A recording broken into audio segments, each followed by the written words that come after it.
budaya memuliakan Asyura ini juga ada pada budaya Nusantara. Nah, di antaranya adalah budaya Jawa ya. Budaya Jawa itu memang dari dulu orang-orang Jawa memang memuliakan bulan Suro. Makanya dinamakan dengan bulan Suro. Bulan Suro menjadi Madura bulan Sorah.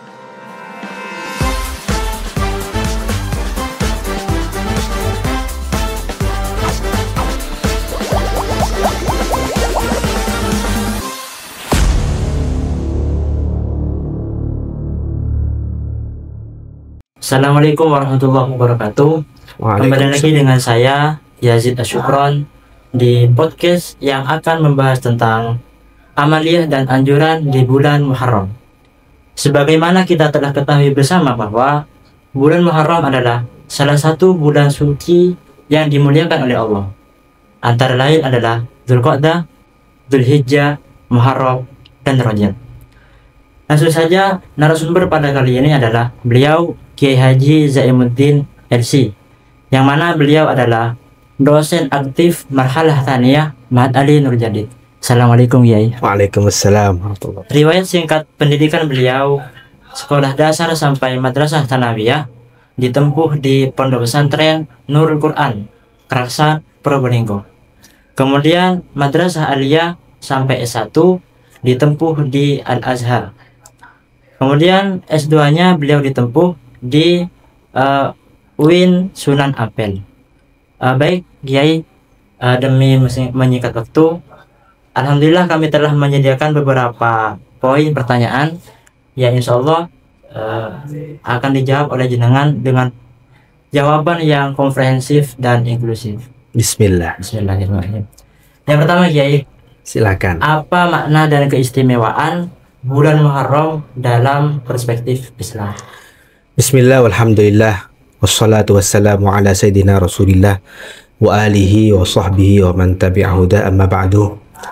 Saya sebelum menjawab ingin berterima kasih kepada Media Center Ma'had Ali Nurjadid. Sama-sama yang memberikan kesempatan yang istimewa ini kepada saya. Alhamdulillah, terima kasih sebanyak-banyaknya. Semoga terus sukses, terus berjaya, bermanfaat untuk umat. Utamanya di era digital ini perlu sekali banyak konten-konten positif, podcast-podcast positif yang bernuansa keislaman, agar supaya kita lebih menebarkan nilai-nilai kepesantrenan, yang mana tentunya nilai-nilai tersebut insya Allah merupakan ajaran para ulama kita, para kiai kita, yang diambil dari nilai-nilai luhur yang diajarkan oleh Nabi kita, Nabi Muhammad Sallallahu Alaihi Wasallam.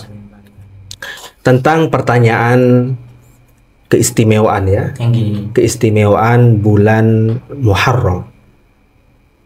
Hal yang pertama yang mesti kita ketahui bahwasanya Allah Subhanahu wa Ta'ala itu berhak memilih apapun, termasuk dari sunnatullah. Adalah Allah itu mengunggulkan sesuatu dari sesama jenis. Jadi memang kebiasaan dari Allah Subhanahu wa Ta'ala, apapun itu pasti ada yang unggul dari jenisnya. Dari manusia ada yang unggul, yakni para rasul, para nabi. Dari tempat ada yang unggul, misalnya dua tanah suci lebih unggul dari tanah yang lainnya. Begitupun juga dari waktu. Ada waktu yang diistimewakan oleh Allah. Dalam hal ini misalnya para ulama mengatakan sebaik-baiknya malam adalah malam Lailatul Qadar dalam satu tahun. Sebaik-baiknya siang dalam satu tahun adalah hari Arafah. Kalau kita sehari dalam satu minggu, para ulama mengatakan hari Jumat sebaik-baik hari dalam satu minggu. Sedangkan dalam satu bulan, dalam satu tahun maksud saya, yang paling istimewa adalah bulan Ramadan, bulan ke-9 dalam kalender Hijriah. Selain itu, ada juga yang disebutkan oleh Allah, minha arba'atun hurum. Ada 4 bulan yang dimuliakan oleh Allah, yakni bulan Muharram, bulan Rajab, bulan Dzulqa'dah, dan bulan Dzulhijjah. Kalau kita perhatikan 4 bulan ini, kita akan mendapatkan satu makna yang menarik yang bisa kita jadikan sebagai nilai yang bisa kita jalankan, yang bisa menginspirasi hidup kita. Apa itu? Yakni Allah Subhanahu wa Ta'ala memilih 4 bulan ini bukan tanpa hikmah. Kalau kita perhatikan, bulan pertama yang membuka tahun adalah bulan Muharram. Bulan Muharram adalah bulan yang mulia. Begitupun juga di pertengahan bulan Rajab ini adalah bulan ke-7. Artinya pertengahan kedua dari 1 tahun, kan ada 12 bulan. Baik. Berarti bulan pertama bulan yang mulia, pembuka tahun. Pertengahan tahun ada bulan Rajab, yakni bulan ke-7, bulan yang mulia. Di akhir tahun ada 2 bulan yang mulia berurutan, bulan Dzulqa'dah dan bulan Dzulhijjah. Ini artinya apa? Kita diperintahkan oleh Allah Subhanahu wa Ta'ala, atau diberikan melalui isyarat ini, kita untuk memperhatikan awal dan akhir segala sesuatu. Apapun itu, perhatikanlah, jadikanlah awalnya baik dan akhirnya baik. Insya Allah di tengah-tengahnya baik. Ketika kita berdoa, kita dianjurkan untuk membukanya dengan Alhamdulillah, dengan sholawat kepada Rasulullah, diakhiri dengan sholawat, diakhiri dengan Alhamdulillah. Insya Allah diterima di tengah-tengahnya. Karenanya bulan Muharram dan bulan Dzulhijjah secara khusus memiliki banyak sekali kemiripan. Yang pertama, dua-duanya merupakan ujung. Muharram ujung awal, Dzulhijjah ujung akhir. Begitupun juga Muharram dan Dzulhijjah ini sama-sama memiliki 10 hari yang istimewa. Para ulama mengatakan ada 10 hari yang mulia dalam 1 tahun. Yang pertama, 10 hari terakhir di bulan Ramadan, Al-Ashrul Awakhir min Ramadan. Yang kedua, 10 hari yang pertama di bulan Dzulhijjah, tanggal 1 sampai tanggal 10, yang alhamdulillah beberapa hari yang lalu kita sudah melaluinya. Kita sudah melalui Yaum Arafah, hari Arafah, yakni hari ke-9. Tentunya juga kita sudah menyantap sate di hari yang ke-10, yakni hari Idul Adha. 10 hari yang mulia di bulan Dzulhijjah. Perhatikan, 10 hari yang ketiga yang mulia juga adalah 10 hari pertama di bulan Muharram. Jadi sama-sama ujung, Muharram dengan Dzulhijjah sama-sama ujung, dan sama-sama memiliki 10 hari yang mulia. Dan yang ke-10 yang istimewa. Di bulan Dzulhijjah, yang ke-10 adalah hari Idul Adha. Di bulan Muharram yang ke-10 adalah hari Ashura. Hari Ashura adalah hari yang mulia juga. Hari yang mulia juga. Jadi kita perhatikan sama-sama 10 hari ini adalah 10 hari yang mulia.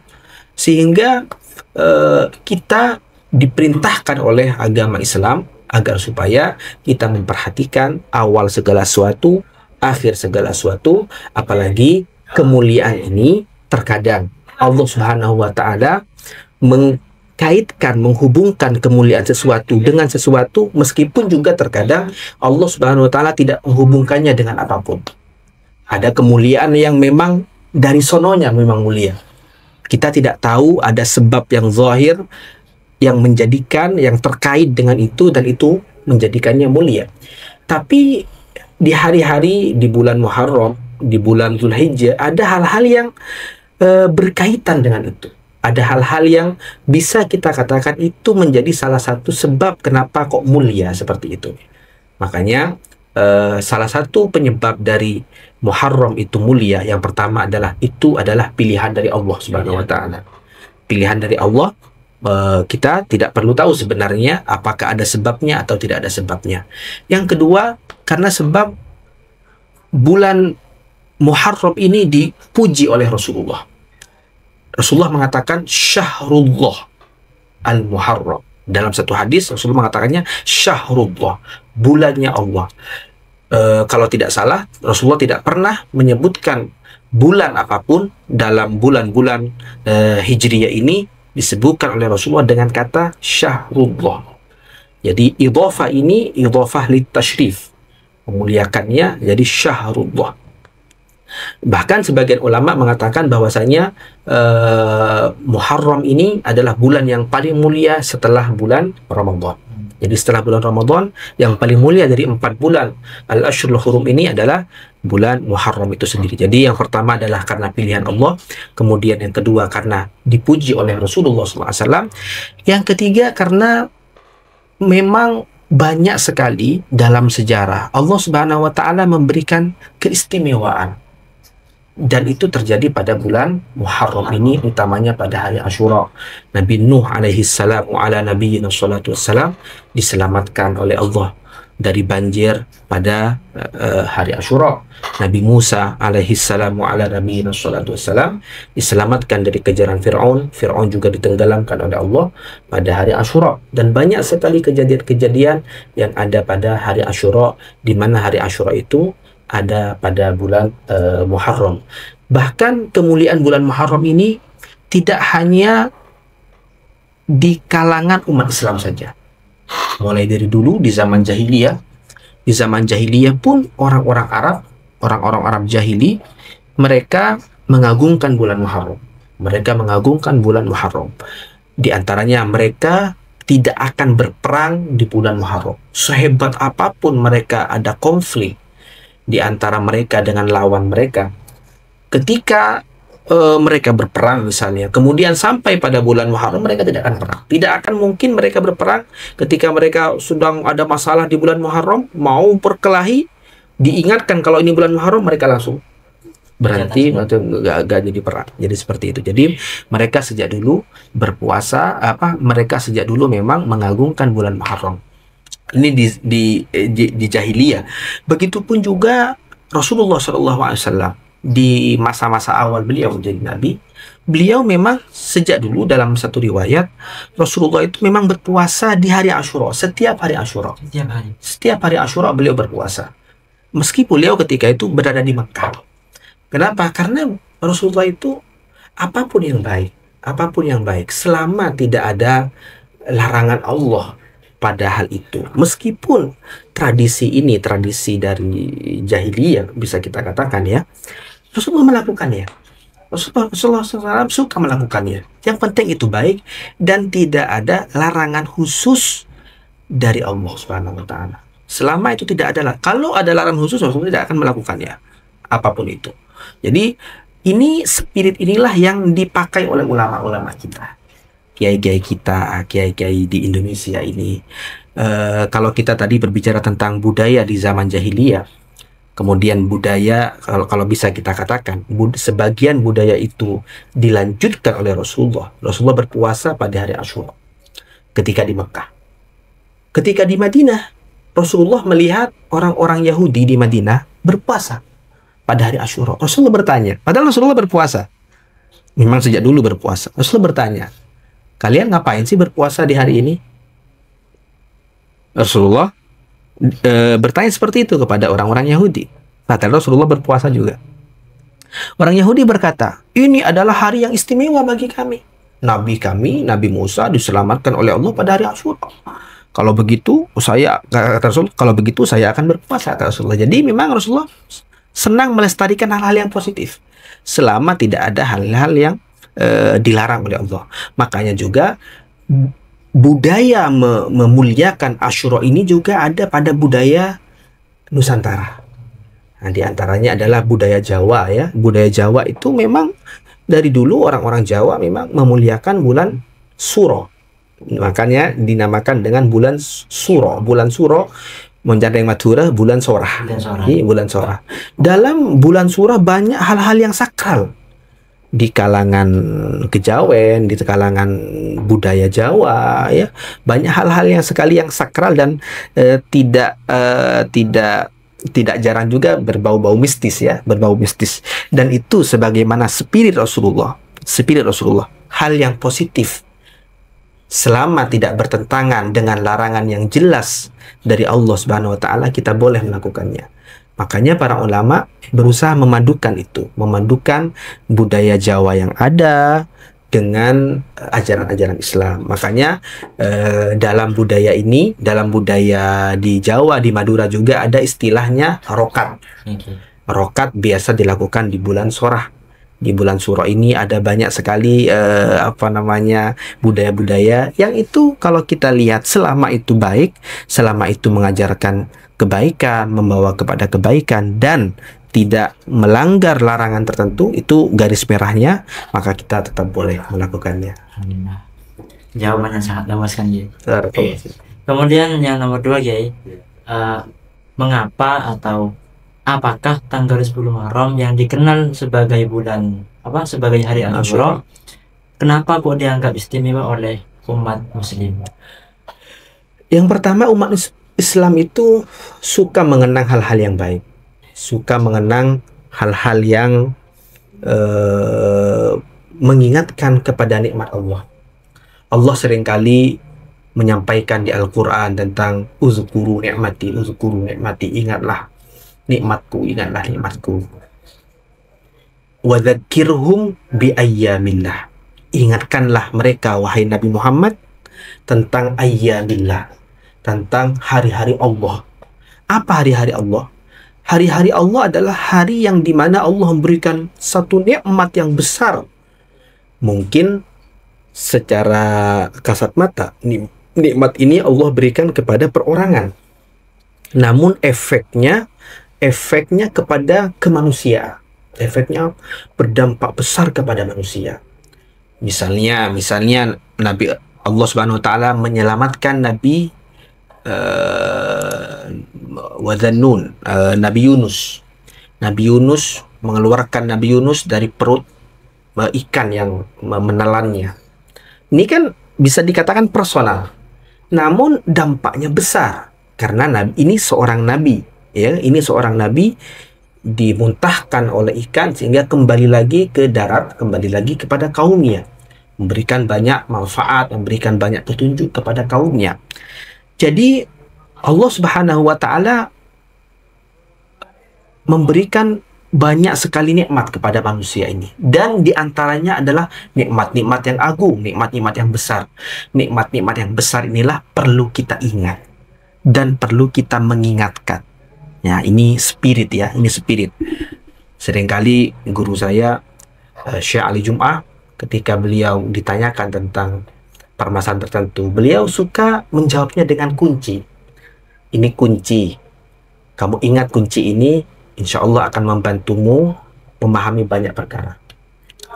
Di antaranya ada kunci-kunci yang saya sebutkan tadi. Di antaranya Allah biasa mengutamakan sesuatu dari jenisnya. Dari jenis apapun ada yang Allah utamakan. Dari jenis zaman, Allah ada yang mengutamakan zaman yang terbaik. Dari jenis tempat, dari jenis apapun, Allah biasanya ada yang diunggulkan oleh Allah SWT. Begitupun juga di antara kunci pemahaman yang mesti kita ketahui adalah bahwasanya kita itu diperintahkan oleh agama ini untuk mengingatkan hari-hari besar. Ini kunci ini banyak memberikan kita pemahaman kenapa kok para ulama kita itu kok senang dengan namanya peringatan-peringatan. Peringatan bukan bermakna negatif ya, peringatan perang enggak. Musim perang sekarang. Peringatan maksudnya adalah mengingatkan ya, mengingatkan. Nah, dalam hal ini juga dengan spirit wadzakirhum bi ayyamillah. Ingatkanlah mereka wahai Muhammad tentang hari-hari Allah, dan di mana Allah juga menceritakan banyak sekali kejadian-kejadian besar di Al-Qur'an. Dan tidak sedikit kejadian-kejadian besar itu terjadi di bulan Muharram, di hari Asyura. Lah, berarti kan kalau Nabi ini mendapatkan nikmat besar di hari Asyura, Nabi yang kedua mendapatkan nikmat besar di hari Asyura, Nabi fulan, Nabi ini. Oh, yang menyamakan mereka adalah satu, sama-sama mendapatkan nikmat besar. Yang kedua terjadi di hari Asyura. Berarti ini penting nih, hari Asyura ini penting. Penting untuk apa? Penting untuk kita mengingatkan manusia, mengingatkan masyarakat, mengingatkan diri kita utamanya tentang nikmat-nikmat Allah yang besar. Kemudian yang kedua, karena sebab hari Asyura itu mujarab, ya, mujarab dalam artian sering kali Allah biasanya memberikan nikmat yang besar. Maka kalau gitu ya udah, kita jadikan hari Asyura ini sebagai hari yang berbahagia. Nah, itulah yang menyebabkan kenapa hari Asyura itu kok hari yang istimewa. Karena saking seringnya Allah Subhanahu wa Ta'ala itu memberikan kenikmatan kepada banyak orang. Memberikan kenikmatan kepada banyak orang. Bahkan sebagian ulama, Sufyan ibnu Uyainah mengatakan, saya sudah mencoba, karena ada riwayat, barang siapa yang memberikan kelapangan, yakni memberikan kebahagiaan lebih kepada keluarganya pada hari Asyura, maka Allah memberikan kelapangan padanya, memberikan kelapangan rezeki padanya sepanjang tahun. Kata beliau, saya sudah mencoba ini selama 50 tahun. 50 tahun. 50 tahun saya mencoba itu. Setiap hari Asyura saya adakan pesta, saya jamu keluarga saya bahagiakan mereka. Dan alhamdulillah berkat itu Allah Subhanahu wa Ta'ala melapangkan rezeki saya selama 1 tahun. Artinya ini bukan hal yang terjadi dan sering kali tidak terjadi. Enggak. Ini sering kali terjadi. Karena ini sering kali terjadi, ulama mengatakan mungkin ini bisa dijadikan sebagai sunnatullah. Hampir dikatakan seperti itu. Hampir dikatakan menjadi sunnatullah, bahwasanya hari Asyura adalah hari yang Allah biasanya memberikan kebahagiaan. Maka sebagaimana Rasulullah memberikan kunci, apapun yang kamu inginkan dari Allah, lakukanlah kepada orang lain. Kalau kamu ingin dimaafkan oleh Allah, maafkan orang lain. Kalau kamu ingin ditolong oleh Allah, tolong orang lain. Kalau kamu ingin dilapangkan oleh Allah, diberikan kebahagiaan oleh Allah, bahagiakan orang lain. Orang lain yang terdekat pada kita adalah keluarga kita sendiri. Membahagiakan keluarga adalah kebaikan, adalah silaturahmi. Double-double ini. Makanya para ulama, dari ini semua, dari nilai-nilai ini dikumpulkan, kemudian diajarkan, kemudian dijadikan sebagai budaya. Sehingga dari proses ini, dari ajaran, amalan, kemudian dibudayakan. Inilah yang membuat umat Islam itu mudah melakukan ajaran Islam. Kalau di Barat itu, mulai dari novel atau kisah fiksi, kemudian difilmkan, kemudian jadi budaya. Seperti itu kurang lebih prosesnya gitu. Proses untuk membudayakan sesuatu, untuk mempopulerkan sesuatu. Tapi kalau ulama kita, ajaran apapun itu, kalau ingin dimasyarakatkan, diajarkan, diamalkan, kemudian dijadikan budaya. Nah.